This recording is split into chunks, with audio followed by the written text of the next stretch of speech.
오늘 하나님의 말씀은 요한복음 1장 47절로 51절까지 말씀입니다. 요한복음 1장 47절에서 51절까지 말씀입니다. 앞에 그 본문 제가 띄워놨습니다. 같이 읽어볼까요? 시작. 예수께서 나다나엘이 자기에게 오는 것을 보시고 그를 가리켜 이르시되 보라, 이는 참으로 이스라엘 사람이라 그 속에 간사한 것이 없도다. 나다나엘이 이르되 어떻게 나를 아시나이까? 예수께서 대답하여 이르시되 빌립이 너를 부르기 전에 내가 무화과 나무 아래에 있을 때에 보았노라. 나다나엘이 대답하되 랍비여, 당신은 하나님의 아들이시요 당신은 이스라엘의 임금이로소이다. 예수께서 대답하여 이르시되 내가 너를 무화과 나무 아래에서 보았다 함으로 믿느냐? 이보다 더 큰 일을 보리라. 또 이르시되 진실로 진실로 너희에게 이르노니 하늘이 열리고 하나님의 사자들이 인자 위에 오르락 내리락 하는 것을 보리라 하시니라. 아멘.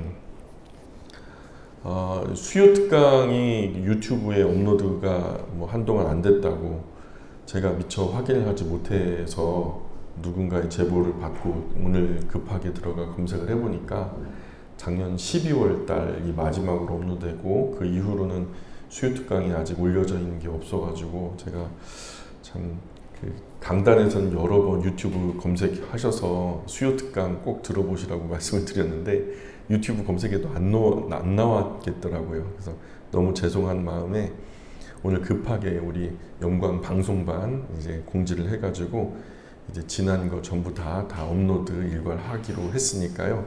이제 앞으로 다시 한번 찾아서 또 반복해서 들어보시면 좀 도움이 될 거라고 여겨집니다. 오늘은 우리 나다나엘 이야기, 제목이 참 멋지죠. 무화과 나무 아래서. 네. 예수님이 나다나엘을 만나는 장면 대부분의 사람에게 좀 알쏭달쏭합니다. 왜냐하면 성경 본문에서 말씀하는 내용을 통해서 두 분의 대화를 이해하기가 좀 쉽지가 않아요. 뭔가 다른 배경적인 이야기가 있는지 도대체 이해하기가 어려운데 왜 예수님은 나다나엘을 향해서 참으로 이스라엘 사람이라고 말씀하셨는지, 그리고 또 예수님이 그 속에 간사한 것이 없도다 이런 말씀을 밑도 끝도 없이 갑자기 나다나엘이 무슨 어떤 선한 일을 하거나 어떤 정직한 면모를 보였거나 아니면 인격적인 어떤 행동을 했거나 이런 것이 아니라 밑도 끝도 없이 갑자기 그 속에 간사한 것이 없다 이런 말씀을 갑자기 왜 하셨는지, 또 그 중에 가장 이해가 어려운 부분은 네가 무화과 나무 아래 있을 때 보았다 이렇게 이 말씀 도대체 의미가 뭘까? 무화과 나무 아래 있는 거 누구든 있을 수 있는 거잖아요. 근데 무화과 나무 아래 있을 때 너를 보았다 이런 이야기가 도대체 두 분 안에서 어떤 의미가 있는 대화인지. 정말 황당한 것은 예수님이 너를 무화과 나무 아래서 봤다 말씀하셨을 뿐인데 갑자기요 나다나엘의 반응이 또 웃겨요. 나다나엘이 뭐라고 그러냐면 나는 너를 무화과 나무 아래에서 봤어 그랬는데 갑자기 나다나엘이 당신은 하나님의 아들이시오 이스라엘의 임금이로소이다 그래요. 갑자기 또 이를 받아가지고 예수님이 또 어떤 말씀을 하시냐면 내가 너를 무화과 나무 아래에서 봤다고 그러니까 믿냐? 이보다 더 큰 일을 볼 거다 이런 얘기를 하셔요. 당최 어떤 맥락인지 갈피를 못 잡겠어요. 마지막으로 그리고서 그 덧붙이는 내용도 또 이해가 안 가요. 하늘이 열리고 하나님의 사자들이 인자 위에 오르락 내리락 하는 것을 보리라. 이 말씀은 또 뭘 말씀하는지. 이 본문은 온통 알 수 없는 이야기로 가득하죠. 그 중에서도 예수님이 나다나엘에게 대표적으로 내가 너를 무화과 나무 아래에서 너를 봤다 이 하신 말씀, 갈피를 못 잡겠죠. 도대체 어느 분위기에 어떻게 이 이야기를 좀 만들어 가야 될지 참 난감한 본문이 바로 이 말씀이죠. 예수님이 무화과 나무 아래에 있는 나다나엘을 본 것이 어떻게 나다나엘을 통해서 당신은 하나님의 아들입니다. 당신은 이스라엘의 임금입니다. 이런 고백을 이끌어낼 수 있는 질문인지. 대부분의 사람들이 성경의 용례를 통해서 이 문제를 해결하려 하지 않아요. 때문에 본문에 나와 있지도 않은 성경 이야기를 상상으로 만들어서 덧붙여서 해석을 해야만 하는, 그것이 이제 한국교회 강산의 수많은 목사님들이 그런 방식을 택하거든요. 그조차도 설명하는 것이 좀 심리적인 방법을 쓴다 하지만 좀 어설퍼요. 어떤 한 목사님이 이제 설교를 하시는데 이 본문으로 설교를 했어요. 근데 그대로 제가 인용해서 읽어드릴 테니까 한번 들어보세요. 자, 이 목사님이 뭐라고 설교를 하시냐면, 자, 보십시오. 나다나엘은 종종 무화과 나무 아래에 가서 혼자 시간을 가지는 그런 습관을 가진 사람입니다. 무화과 나무는 시원한 그늘이 있는 곳이라 유대에서는 조용히 혼자서 휴식과 묵상하는 곳으로 잘 사용되었습니다. 나다나엘도 이런 일 가운데 하나를 하고 있었던 것이 틀림없습니다. 중간 생략. 그는 인간은 궁극적으로 구원이 필요한 존재임을 인정하고 구원자를 기다린 사람이었습니다. 하나님은 이렇게 그가 인생의 근본적인 문제를 가지고 씨름하며 한숨 쉬고 있는 기회를 이용하신 겁니다. 예수님이 빌립의 소개로 나다나엘을 만났습니다. 예수님은 그를 보자 마음에 간사함이 없다 하셨습니다.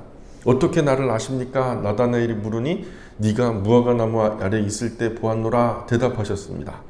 나다나엘은 무화과 나무 아래서 뭘 했겠습니까? 당시 경건한 유대인들은 큰 그늘이 있는 무화과 나무 아래서 율법을 묵상하고 기도했습니다. 보통 그 지역의 무화과 나무는 높이가 5m, 가지가 사방으로 8m가 뻗쳐 있습니다. 그런 가지가 사방으로 퍼져서 그 그늘은 늘 시원했습니다. 그곳이 하나님과 교통하는 비밀스러운 장소였습니다. 바리새인들은 사람들 눈에 잘 띄는 거리 어귀에서 기도하기를 좋아했지만 나다나엘은 하나님만 보시는 은밀한 곳에서 기도했습니다. 그런데 바로 그 기도하는 나다나엘을 예수님은 통찰하고 계셨던 겁니다. 오늘도 주님은 우리가 혼자 있는 은밀한 장소에서 뭘 하고 있는지 다 알고 계십니다. 기도와 묵상으로 혼자 있는 시간을 보낸다면 주님이 칭찬하실 것입니다. 예수님은 우리가 혼자 있는 시간에 뭘 하고 있는지 주목하고 그를 평가하십니다. 그럴듯하죠. 그럴듯하죠. 근데요, 이 이야기의 대부분은 만들어진 이야기예요. 성경에 있는 이야기의 그대로가 아니라 상상을 덧붙여가지고 이야기를 만들려고 하니까 없는 이야기를 붙여서 인위적으로 만들 수밖에 없어요. 통상적으로 많은 목사님들이 본문을 이런 식으로 해석해 왔어요. 예수님이 이 나다나엘을 향해서 네가 무화과 나무 아래 있을 때 봤다 말씀하신 것은 그가 무화과 나무 아래서 아마 그때 당시 대부분의 사람들이 그렇게 그늘에서 책을 보듯이 그 전깃불이 없을 테니까 바깥에 나와서 그 시원한 무화과나무 그늘 아래서 율법을 묵상하던 것을 예수님이 보셨다, 또는 기도하는 것을 예수님이 보셨다라고 설명하거든요. 무화과나무 아래에 있었다라는 그 상황만 보고서는 그것이 나머지는 이제 상상을 붙인 거죠. 그리고서 그런 것이요, 예를 들어 거기서 기도했다, 거기서 율법을 묵상했다 칩시다. 근데요, 그 무화과 나무 아래서 뭐 기도를 하건 뭐 율법을 묵상하건 간에 그것이 곧 메시아 고백을 하겠다는 상상을 어떻게 또 연결해 나갈 거냐고요. 예? 그럼 나다나엘이 무화과 나무 아래서 율법을 묵상하고 있었다는 말씀이 어디에 있어요? 성경에 없는 것을 가정으로 덧붙이면 곤란하죠. 성경은 나다나엘이 무화과 나무 아래에서 율법을 묵상했는지 낮잠을 잤는지 밥을 먹고 차를 마셨는지 전혀 뭐 기도를 했는지 언급이 없거든요. 그런데 그것을 그런 방식으로 갖다 붙인 후에 이제 뭐 나름대로 그냥 합리적인 해석을 붙이는데 그건 좀 곤란한 얘기죠. 게다가 나다나엘이 무화과 나무 아래에서 율법을 봤다고 쳐도 율법을 묵상하고 있는 것을 봤다는 것만으로 어떻게 그 나다나엘 입술에서 예수님이 너 그 무화과 나무 아래 있는 거 봤어. 직접적으로 얘기하자면 너 무화과 나무 아래에서 율법 묵상하는 거 봤어. 근데 그 얘기했다고 해서 나다나엘 입에서 당신은 메시아입니다, 당신은 임금입니다, 막 이런 고백이 왜 나오냐고요. 흐름이 안 맞잖아요. 제가요, 우리 최 권사님이 앞에 계신데 최 권사님을 향해서 권사님 매일 교회에 나와서 기도하고 성경 읽는 것을 봤습니다, 제가 그렇게 말했어요. 자, 그런데 권사님이 갑자기 저에게 당신은 하나님의 아들이시오, 이스라엘의 임금이십니다. 그러면 이렇게 말할 수 있어요? 흐름이 안 맞는 거예요. 너무 엉뚱한 거예요. 이런 식의 해석은 성경 본문에 상상을 가져다 붙이는 실수를 저지른 거죠. 그걸 갖다 붙이고서도 나다나엘의 고백은요, 여전히 이해할 수가 없어요. 흐름이 안 맞아요. 물론 도대체 이 말씀이 무엇을 의미하는지 알 수 없기 때문에 궁여지책으로 이것저것 좀 갖다 붙여서 설명하려고 노력한 것만은 좀 높이 평가해요. 어떻게든 이해해보려고, 어떻게든 설명해보려고 연구에 연구를 막 거듭하면서 머리에서 막 스팀이 올라올 때까지 막 고민하고 수십 번, 수백 번 반복해서 이 본문을 보셨을 목사님들. 그런데 그 끝에 결국 아무런 해석이 이제 달릴 수가 없으니까 그렇게까지 해야만 했던 그런 목사님들의 노력은요, 참 높이 평가하죠. 실제로 대부분의 사람은 이 본문의 이 의미하는 바가 뭔지를 몰라요. 사실 일반적으로. 예, 대부분 100명 중에 아니야 1000명 중에 999명, 10,000명 중에 9,999명은요. 사실 이게 지금 뭘 의미하는지 참 지금 묵상하는 그 방식으로 뭐 큐티라든가 뭐 이런 뭐 귀납법적 성경 공부라든가 이런 식으로 공부하는 방식으로는 죽었다 깨나도 해답을 얻을 수가 없죠. 오늘 우리가 이 본문의 바른 설명을 찾는다면 대부분의 한국교회 그리스도인들이 모르는 그런 이야기를요, 우리는 아주 특별하게 이해할 수 있는 사람들이 되는 거예요. 아주 독보적인 존재들이 되는 거죠. 그죠? 대부분의 목사님들도 이런 해석을 잘 몰라요. 자, 왜? 자, 잘 따라와야 되겠죠? 되게 어렵지만요. 문제는 어렵지만 답은 되게 쉬워요. 끝까지 잘 들어보세요. 왜 예수님은 무화과 나무 아래 있을 때 봤다라는 이 이상한 말씀을 하셨고, 또 나다나엘은 왜 이런 말을 듣고 예수님을 메시아 고백했을까? 임금입니다. 메시아입니다. 나다나엘의 이야기는 총체적으로 한마디로 말해서 야곱과 연결돼요. 야곱과. 자, 중요한 것은 야곱이에요. 그리고 우리가 바로 지난주에 성경의 용례를 통해서 무화과 나무가 뭘 상징한다라고 힌트를 얻었죠? 무화과 나무, 보통 포도나무 하는 것은 이스라엘. 하나님의 약속 가운데 있는 이스라엘을 표현할 때 무화과 나무, 포도나무 이렇게 말한다 했죠.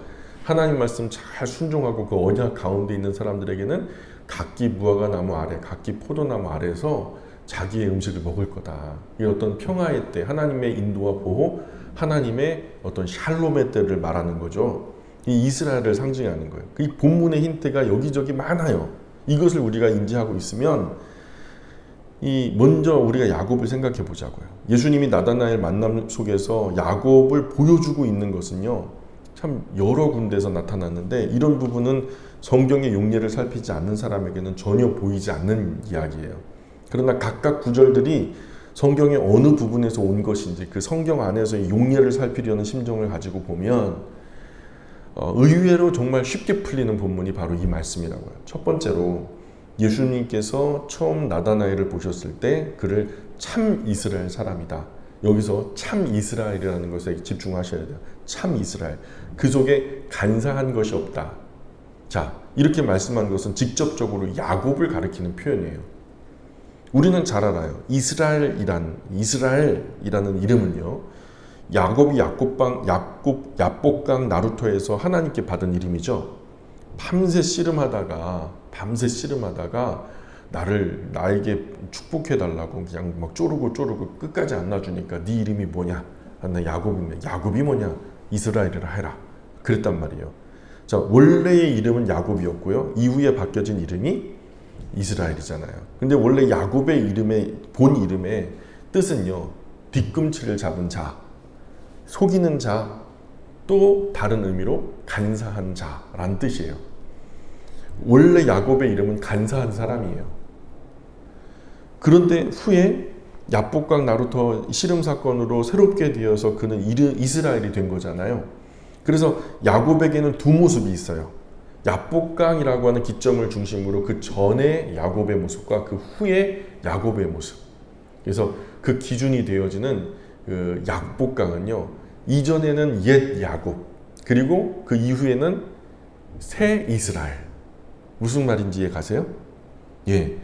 하나는 그가 이스라엘의 이름을 얻기 전 옛 야곱, 즉 간사한 자라는 이름과 새로운 이스라엘이라는 이름을 얻은 후에 영광스러운 모습의 새 야곱, 그것이거든요. 그래서 예수님은 지금 이 야곱의 두 모습을 대조시켜서 나다나엘에게 말하고 있는 거예요. 말씀하시는 것은 예수님이 나다나엘에게 하신 말씀을 조금 다르게 표현하자면 이런 식이에요.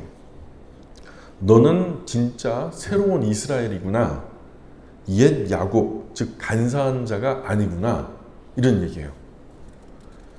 그래서 두 번째로 이 본문은요, 이 본문에서 야곱을 발견할 수 있는 것은 이뿐만이 아니죠. 예수님은 나다나엘을 향해서 참으로 이스라엘이라 이런 말씀하셨거든요. 참 이스라엘. 그리고 그를 무화과 나무 아래 있는 자라고 표현하셨어요. 무화과 나무 아래 있는 자. 나다나엘은 분명히 이 예수님의 수수께끼 같은 말씀을 알아들었어요.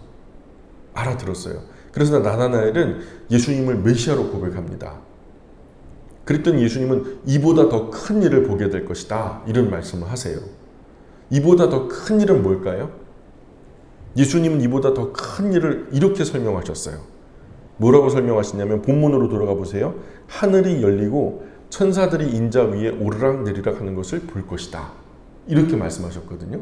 자, 잘 생각해 보세요. 하늘이 열리고 천사들이 오르락 내리락 한다?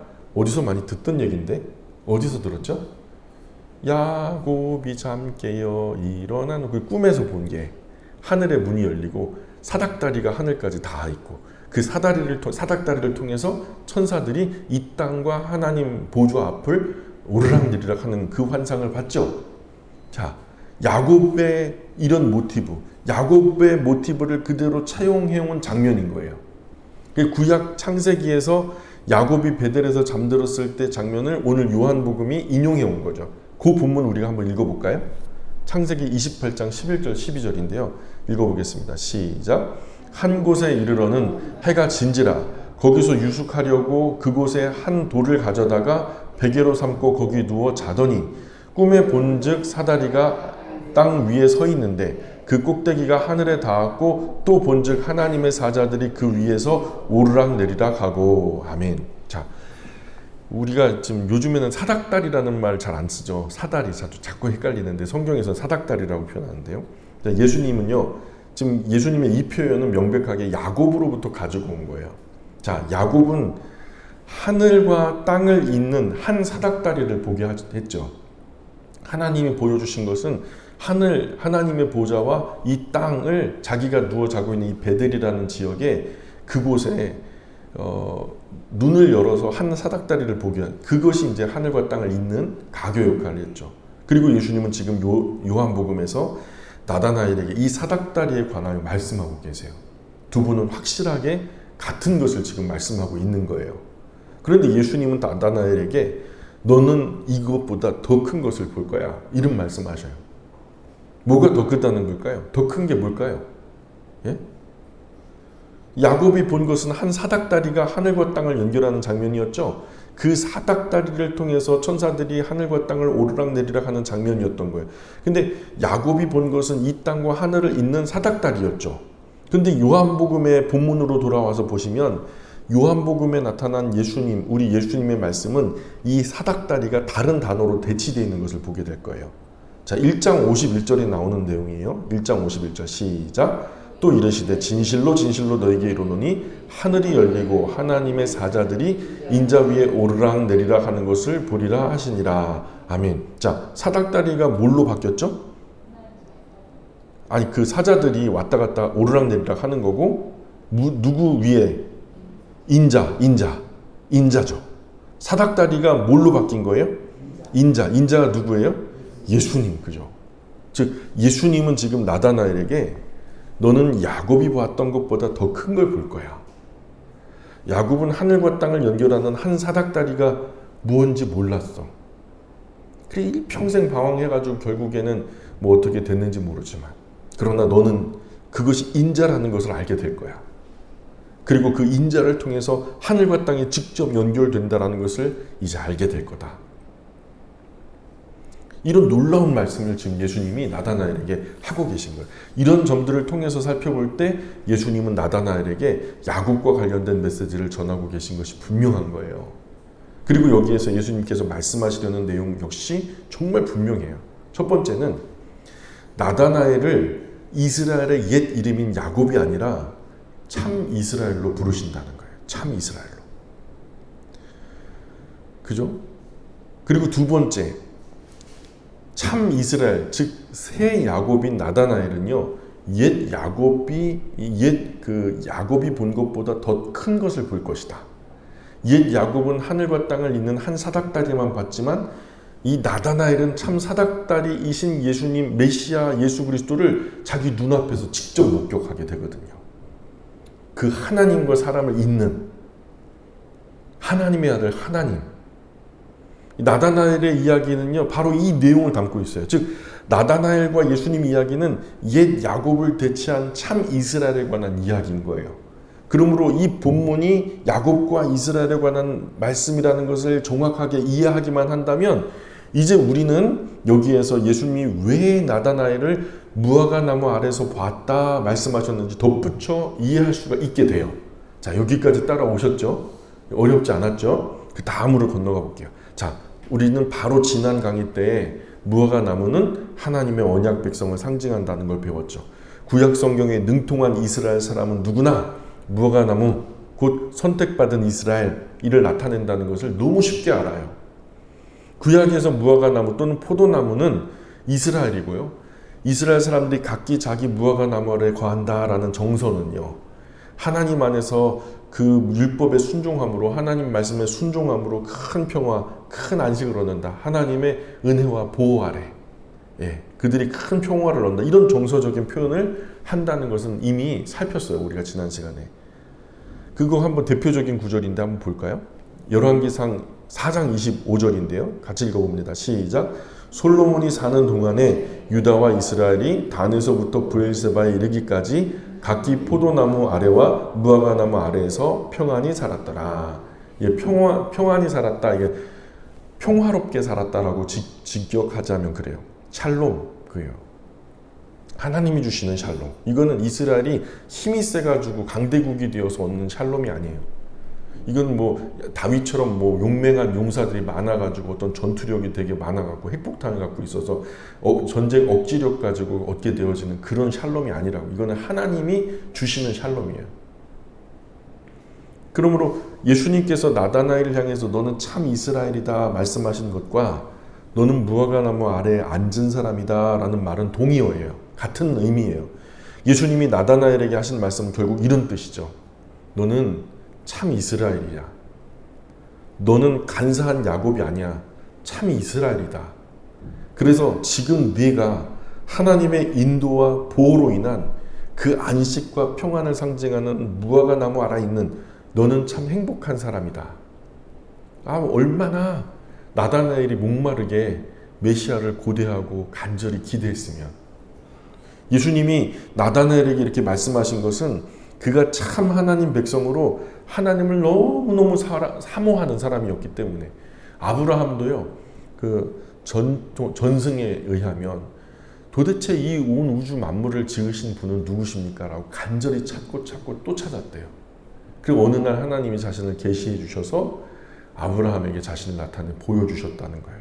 너는 너의 친척 아비집을 떠나 내가 내게 지시할 땅으로 가라. 내가 너에게 복을 주겠다. 너를 축복하는 자에게 내가 복을 내리고 너를 저주하는 자에게 내가 저주할 텐데 열방이 너로 인하여 복을 얻게 될 거다. 이런 얘기를 하시면서 아브라함을 만나 주셨다는 거예요. 지금 이 나다나엘도 아브라함과 같이 하나님을 간절히 사모하며 찾는 사람이었다는 거죠. 또한 나다나엘은 구약에 능통한 사람이었음이 분명하죠. 우리식으로 표현하자면 매일 아침 디보션 타임 빼놓지 않는 사람. 그래서 자기 나이만큼이나 성경을 많이 통독한 사람. 그래서 성경 곳곳에 있는 말씀을 훤히 꿰고 있는 사람. 그래서 성경에 관한 어떤 이야기를 하면은 그게 어디 있는 말씀인지 분명히 머릿속에 딱 떠올라서 지금 예수님이 내 앞에서 이 얘기 하실 때 나다나엘 머릿속에는 그게 딱 떠오르는 거예요. 나다나엘은 지금 구약에서 옛 야곱과 새 이스라엘 그리고 각자 무화과나무 아래에 앉는다라는 정서가 무엇을 의미하는지를 잘 아는 사람이었던 거죠. 그 때문에 예수님이 자신을 향해서 너는 참 이스라엘이다. 너는 간사한 야곱이 아니다 말씀하셨을 때 어떻게 저를 그렇게 잘 아십니까? 되물을 수 있었던 거죠. 내가 그것 때문에 많이 고민하고 말씀을 묵상하면서 거기에서 큰 은혜를 받았는데 예수님께서 지금 내가 너를 참 이스라엘이라고 부르는 이유는 네가 무화과나무 아래에 있는 그런 무화과나무 아래에 앉은 그런 사람이기 때문이다 라고 말씀하셨을 때 그 간절한 소망이 자신의 구원자, 자신의 그리스도, 자신의 메시아가 지금 그 소망이 눈앞에 서 있음을 직감하게 되는 거죠. 말이 통하는 그분, 오면은 알 수 있는 그분이 내 눈앞에 서 있는 거예요. 그리고 그렇게 그토록 눈이 시리게 기다렸던 그분, 구원자 메시아 그리스도 앞에 나다나엘이 그냥 무너지는 거죠. 그래서 나다나엘은 이 말씀을 듣자 곧 뭐라고 표현하냐면 당신은 하나님의 아들이요 이스라엘의 임금이로소이다.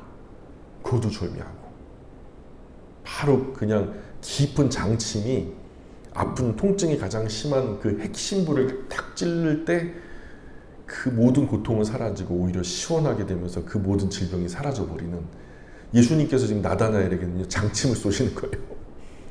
아픈 핵심, 그렇게 고대하고 영적으로 목말랐던 그 핵심부를 찌르시는 거죠. 이 말씀을 이런 방식으로 보지 않으면 절대로 예수님 말씀과 나다나엘의 반응을 이해하기가 어려워요. 앞에서 살펴본 것처럼 나다나엘은 그저 무화과 나무 아래서 묵상하고 있었죠. 이런 차원으로 본다면 이 이야기를 듣고 어떻게 정상적으로 상식적으로 당신은 하나님의 아들입니다. 당신은 이스라엘의 임금입니다. 이런 고백이 어떻게 나올 수 있냐고요. 이런 흐름이 얼마나 어색해요. 만약 본문을 계속 그런 식으로 본다면 여기 등장하는 예수님은 단지 그냥 미루어 앞서 그냥 대충 던전 점쟁이처럼 맞으면 좋고 아니면 뭐 말고 하는 그런 그냥 점쟁이처럼 그냥 이렇게 던져본 걸까요? 성경의 용례를 따라 야곱과 무화과 나무의 구절들과 관련지어서 생각해 보면 다시 말해서 구약의 정서를 충분하게 우리가 이해하다 보면 신약에서 예수님이 말씀하시는 것이 구약을 등에 업고 말씀하신다는 것을 금방 이해하게 돼요. 이 한국교회 문제가 뭐냐면 구약의 정서를 충분하게 인지하지 못한 상태로 나의 구원과 상관되어진 본문에만 막 집중해서 열심히 읽다 보니까 차마 구약의 정서가 예수님이 말씀하시는 그 이야기가 뭔 정서인지를 못 알아듣는다는 거죠. 그러니 말씀을 잘 이해하고 또 성령님의 인도하심을 받으려면 구약 성경도 열심히 읽으셔야 돼요. 예, 그래서 거기서 말씀하시는 것을 충분히 등에 업은 상태에서 예수님이 말씀하실 때 그 무게와 그 집중력이 파괴적인 거죠. 영혼을 살리고 완전히 인생을 바꿔놓고 그런 능력이 되는 거죠. 그래서 이런 성경의 용례를 따라 야곱과 무화과 나무 구절들과 관련지어 생각할 때 이 말씀은 바르게 해석될 수 있는 거죠. 어렵지 않았죠? 오늘 여기까지 하겠습니다. 기도하겠습니다.